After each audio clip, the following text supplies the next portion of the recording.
Hey guys, this is Mr. Fourth Dimension. Welcome to an episode of the Geo Project. So last time I wrote some code to do segment collisions between vertical segments and any arbitrary segment. So that is two segments where one of them is vertical and the other one can be any segment at all. And after doing it, I decided that or even during doing it, I thought maybe I should draw a picture of it because it's a little bit hard for me to explain what I'm talking about with some of the details. Then I'm going to explain those details again using the picture, refer back to that, so we can just make sure the geometry is clear and the math is clear on what this is doing. So we have two cases here, and these are both cases with the line being positive to the right, but we can do all the cases, but we won't do all the cases, but I can show you that it'll work in a minute. But the idea here is we have this segment, and so we have some point here and another point here, and it could be going in this direction, right, pointed this way, or it could be going in this direction, pointed this way. Let's talk about both of those. If it's pointed this way, right, if it's moving that direction, then what's happening is, let me fix that because that's annoying, boom.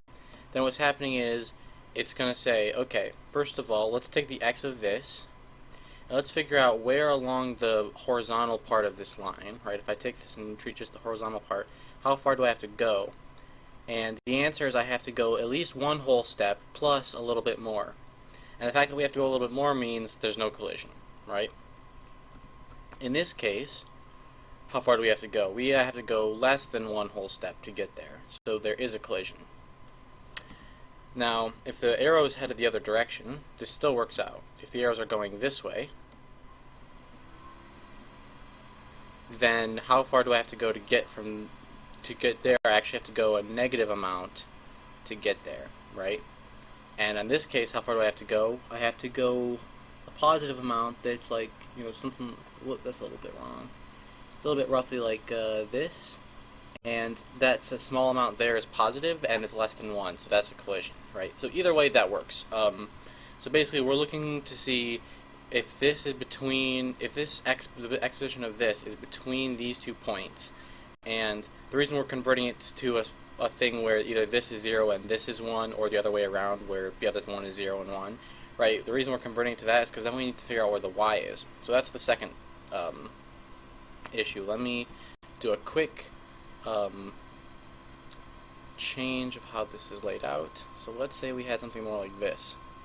Alright, so if we were in this case now, it's a little bit far away, let me move it closer. Okay, so if we're in this case, what's going on? Well, this segment here will fall inside these 2 points, right? So that first check is going to say something like, how far is it from that to the beginning of this line? It's not a full x step, so it's between 0 and 1. It's good. But then the question is, if we take this much, x, where will our y be? Where is the y? Does this y fall between the top and bottom of this line segment? And of course you can see from the picture that it doesn't. But how do we compute that? We start from this point, if it's going this way anyway, we start from whichever point is the base of the vector. We start there and we say, okay, add to that point however much y that it takes to get to this x point, right? To get to this point here. So how do we do that? Well, we know how far this point is in x, right? This point is this far over in x. So if this point is this far over in x, and we're not going to compute the hypotenuse, that's not what's going on. What we're trying to compute is this vertical line here. How far up do we need to go to get to that point? And that point, of course, is the one defined by the x position of... Okay, will it let go for me? There we go. The x position of this vertical and the y position at that x position of this diagonal, right? So this line segment here, we want to point on it that is at the right x position to collide with this. Then we ask, what's the y value of that? We move up a certain amount. How do we calculate that? Well, we calculate the length of this, which is just going to be somewhere between 0 and 1, which is why we're starting with that, and then we multiply by the full amount of upness. Since these are straight lines, we can use linear interpolation. So if it takes 2/3 of the line to move this distance to the right, it also takes 2/3 of the line to move that distance up. So we just take the full height and we multiply by 2/3 and we get the height that we're supposed to move up. Then finally we have this point and we ask, is that point, is the y value between these 2 points? So let me check the code and see that it actually does that. I think it was a bit rough and that it technically might do that, but that it's not as clear as what I just did, and the way we calculate t might not be as smart as it could be. T is that number between 0 and 1. Geo. Okay. Segment. Alright, first thing we do is we adjust everything so that P1 is at 0, 0. So the vec computes basically the direction towards P2. Top prime and bottom prime are the top and bottom both shifted by so that this is at the center, and the x prime is the new x position. Now we say t is this, so that's right. We want to calculate the t first, and then what we want to do is say if cast.t is greater than or equal to 0, or cast.t is less than or equal to and should be and is less than or equal to 1, right? So if it's in that range, then we have a hit, or at least we might have a hit. And then what we want to do is we want to say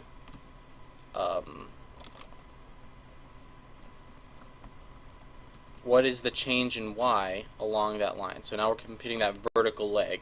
We have the horizontal leg in terms of a range of 0 to 1. So we just take that t, which means we don't want this, and we multiply by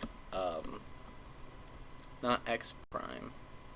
We do, okay, so the actual answer is going to be this times the height. So that times, that's not a times sign, there we go, that times p2.y, or not p2.y, vec.y, right?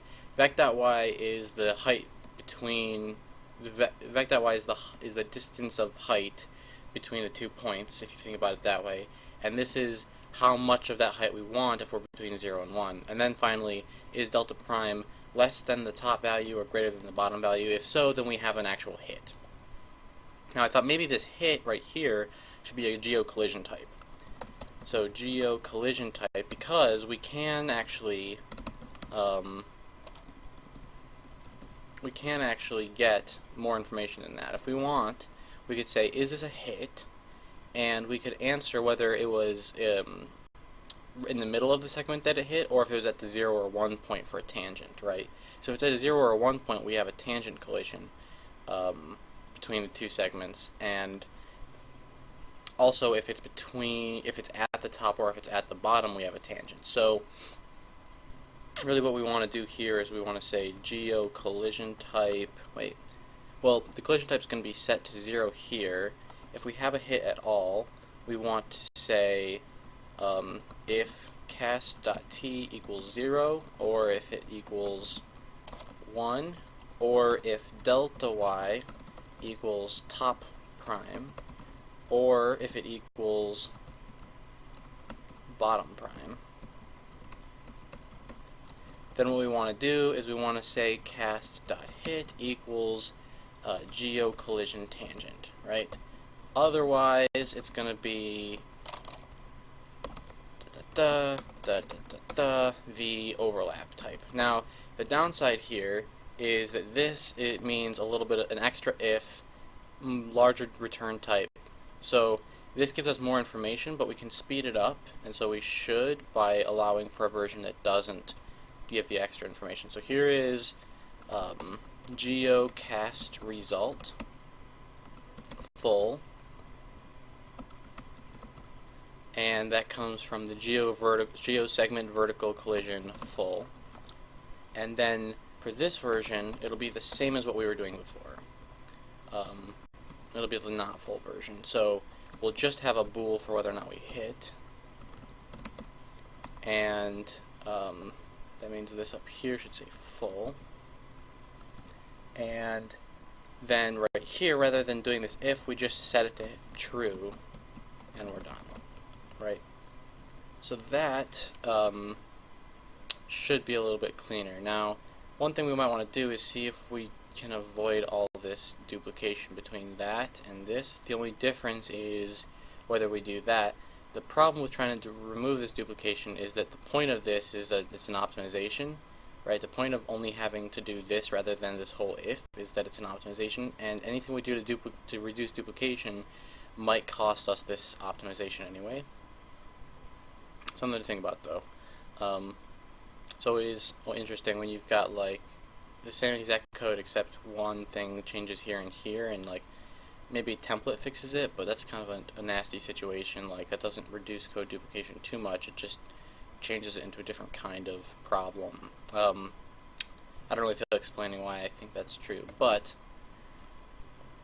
we've got ourselves the optimized and full version of geo-vertical segment, and now we need to test these.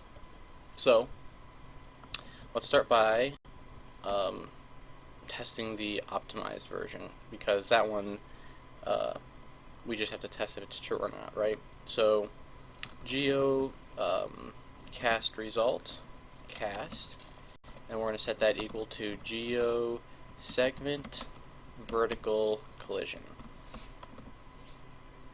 Now the segment is a P1 and a P2, right?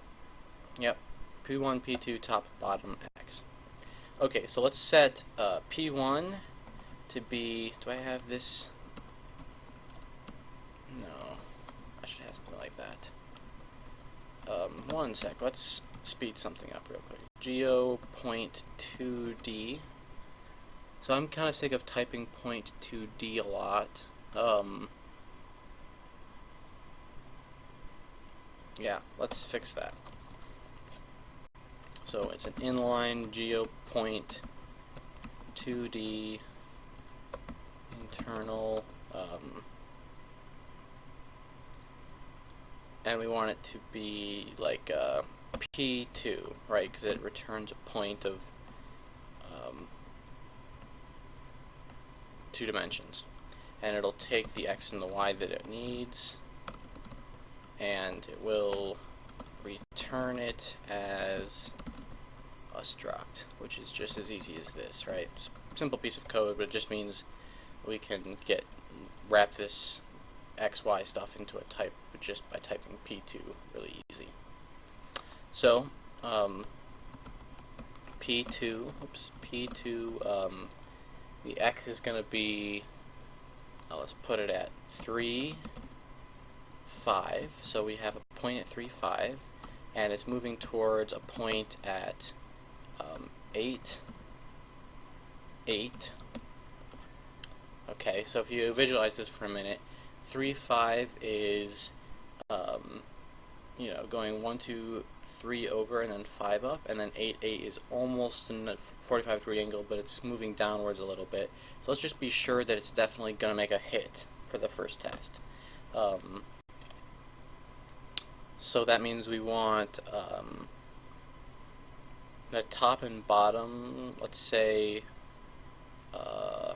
top of 10, bottom of 4, and a X position of 7. That should definitely be on a collision with this, because 7 is between the 3 and the 8, and wherever that collision is at 7, 10 and 4 will definitely contain whatever this line, you know, 10 and 4 are outside of the bounds of this, so it should definitely contain anywhere on that line, actually. Alright, so now what we want to do is just say if cast.hit. We have to debug the T as well, make sure it's good, but we'll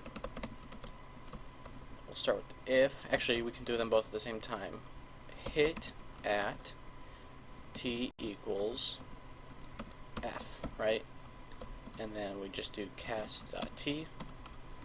This one right here will be hit miss at, and that will still give us our T value.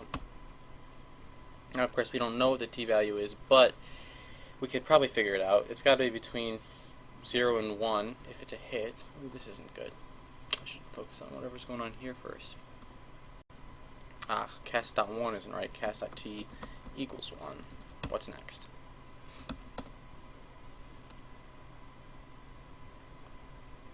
Internal geosegment. Yes, that should be result. And why doesn't this have its type? Very well. Right, so this is just it, complaining about this function I wrote last time to fill in for later, so I'm going to just not compile that for now. There we go. So it's colliding at 0.8. Let's do a bit of math and make sure that that makes sense. we're going from a point called 3, 5 to a point called 8, 8. And that means that we're moving along the x direction a distance of 5, right? And we're hitting that at a point of 4, right? So if you think about it, starting here, we have to move forward 5 units. At the 4th unit moving forward, we have a collision. So that should be 4 out of 5. Okay, I'm in the programmer version that apparently doesn't do... There we go. So yeah, that's the right place for it to be hitting. Now what we want to do is test to make sure that if I move this, if I move this over, that it's going to start missing. Alright. So it did a miss, and it says 1.2, so it had to move a distance of 1.2 to get there. What if I were to put this right at the 3? I want to make sure it doesn't crash with some sort of division by 0. Alright, so it hit at 0, right? That makes sense. Let's also check the 5, make sure that doesn't have something crazy going on. Those are just boundary cases, gotta check. Nope, not 5, should have been 8.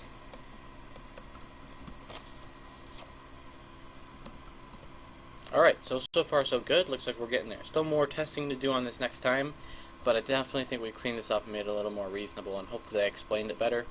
But thanks for joining. See you guys next time.